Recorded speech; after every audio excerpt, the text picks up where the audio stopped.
Okay, we are moving on now to the first Startup Insight here on stage. We want to get a better sense of what livestock innovations can actually look like and what they can deliver. Therefore, I'm welcoming Johannes Schmidt Mosig. He is a veterinarian himself and co-founder of the startup VetVise. Hi, Johannes.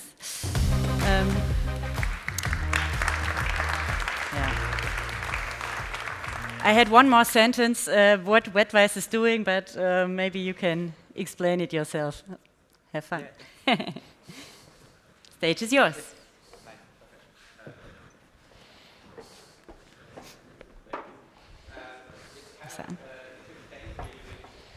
AI to look at the animals and tell the farmer what's happening in the barn and what to do to make the barn's environment better for animals. And I think I will talk about this in the panel a bit.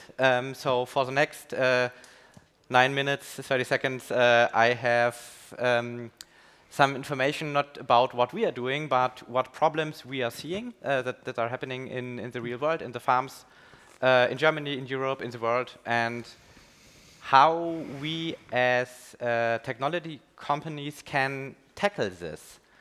Because this is kind of a new thing that's happening in this industry, that for the first time in history, we have technology that can really help not just working in the field, but in the barns.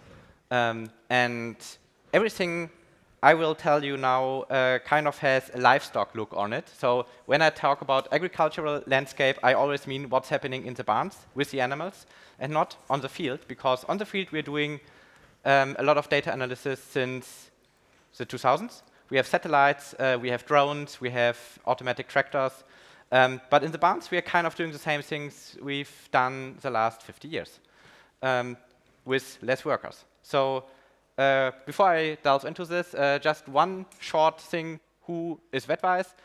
We are a small agricultural startup building this camera-based AI system. And yeah, we are in a lot of barns at the moment, in pig and poultry barns. So our focus is these two animals, and everything I will tell you is kind of focused on not cows, to be exact, because this is a totally other ecosystem and an ecosystem that needs its own experts. We are at a crossroads at the moment as farmers, as animal farmers, and we have 3 different problems that are holding us back in our development.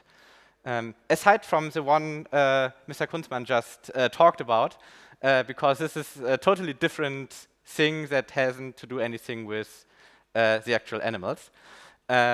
We have, on the one hand, a lot of volatility in our climate. Normally, we had cold winters, we had warmer summers, and we had something in between the seasons. Now, these things changed, and changed so much that we see temperatures that are normally in the summer, in spring, or even in February, and cold temperatures in the summer, which really makes it hard to manage a barn.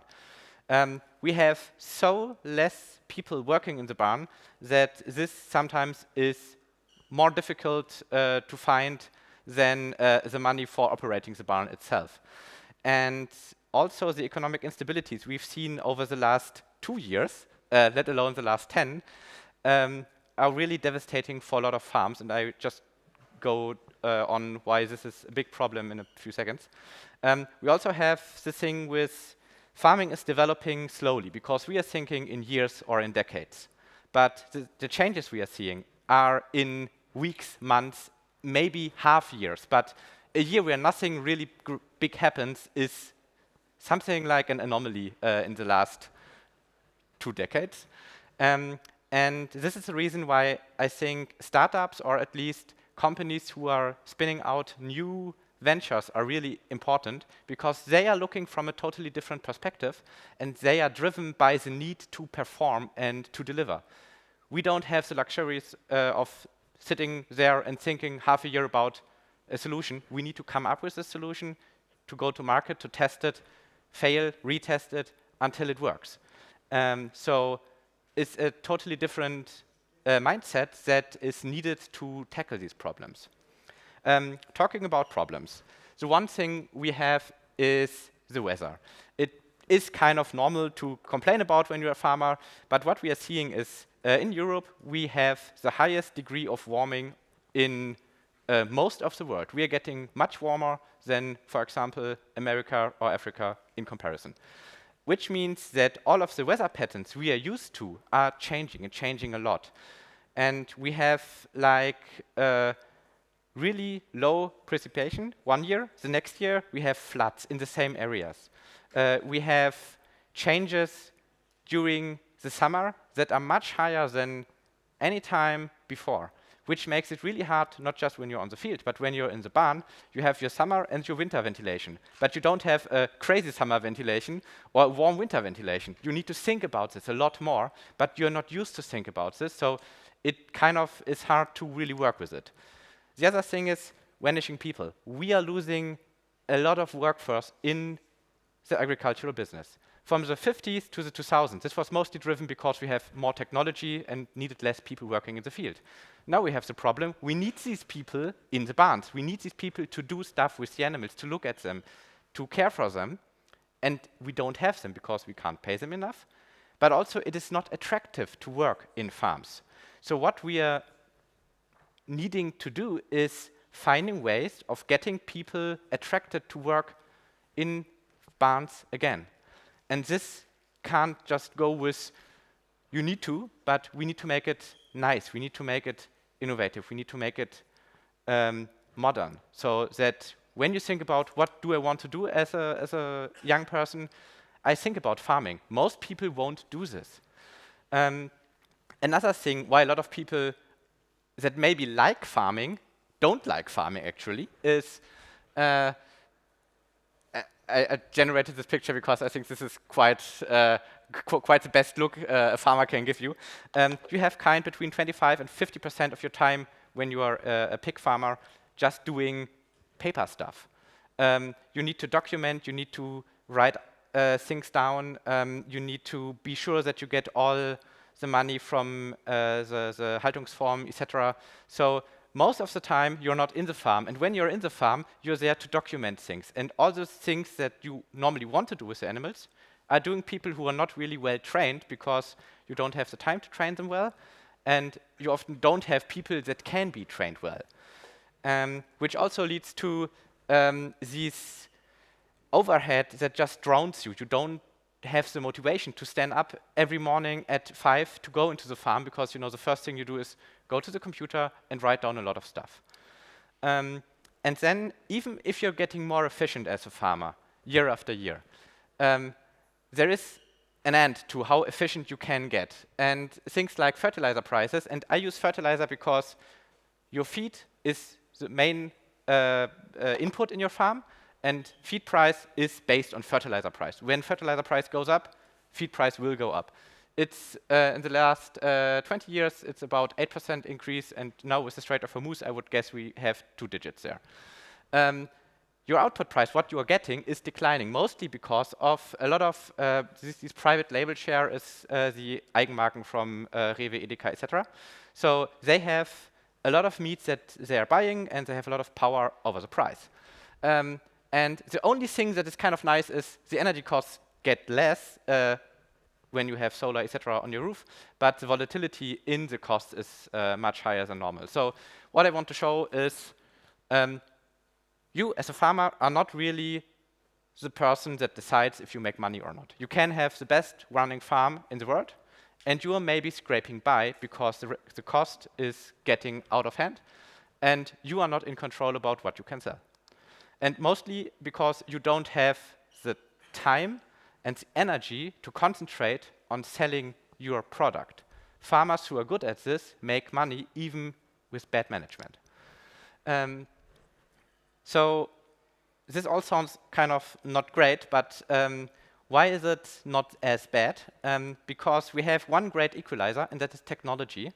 And this is automation and data analysis technology that we can run in our barns that reduces these overhead, that can reduce the amount of time I need to search for a problem and can give me a lot more time to fix the problem. And we see this kind of in practice in money, and money tells stories. So I think when we see we have a grow in these kind of agtech software, this is mostly for farming on the field, so animal husbandry not a big deal. We see that this is coming into the market, coming into the farms, is working in practice. And for the field, we have, I think, 3 distinct branches we are looking at. The one thing is semi-autonomous operations. Using the animal as a sensor, the animal telling the farm what needs to happen, and we as a farmer controlling that this is the right thing, and that we are looking in the right direction. So no barn will be working without people, but we can work with fewer people and less workload on these people, but these people can take care of the animals much better than they do at the moment. We will have barn-wide transparency, or the barns that don't have it will perish over the long time. Because the thing that this word transparency, which is kind of badly connotated in most places, means is you have one place for all of your data. Not here a paper, here a document, here a PDF, here an email. One place to look at the data, which means you can have one software to analyze your data, one software that helps you going through your day, telling you where to look. And not the zoo of software we have at the moment. And the last thing is, the more integration we have of data, animals, and people, the less we will need to go through the barns, go through documents, looking for things that we need to fix, and the more we can concentrate ourselves on fixing these problems. And this will make the job, I think, much more interesting, because when I tell someone, well, your job is to be 10 hours a day in the barn, going through the pigs, and looking for the sick pig, well, this doesn't sound fun. Telling someone you can go through the barn, work with pigs, find out where the problem is, what you can do against it, see that the changes are helpful, it sounds much more like an active way where you can change something, where you have your own objective, and not just I'm going looking around for things, which is kind of boring. And I mean, even for me as a veterinarian, this is kind of the boring part of the job, going through finding the one piglet that needs help and not investing my time in this one piglet. And I think the one thing that really will change is your barn won't be a barn, a building. It will be your infrastructure that will be integrated with all of the other sensors or the other data you have. And the one sensor you will have in the barn will be your animal. Because our animals tell us what they need, what they want, what the problem is. When we look at them, we look directly at the ground truth data and not at temperature or something else where we need to interpret. So we have kind of everything there. The technology is there, but the problem is to make it work together. And this is kind of the difficult part, because that is not technology, that is people working together that are normally in their own silos, in their own industries. And we all know that that's mostly the most difficult part, getting people work together that maybe are in different companies and not working on the same goal. Just a short overview, that's from me. I think some more information in the round after this.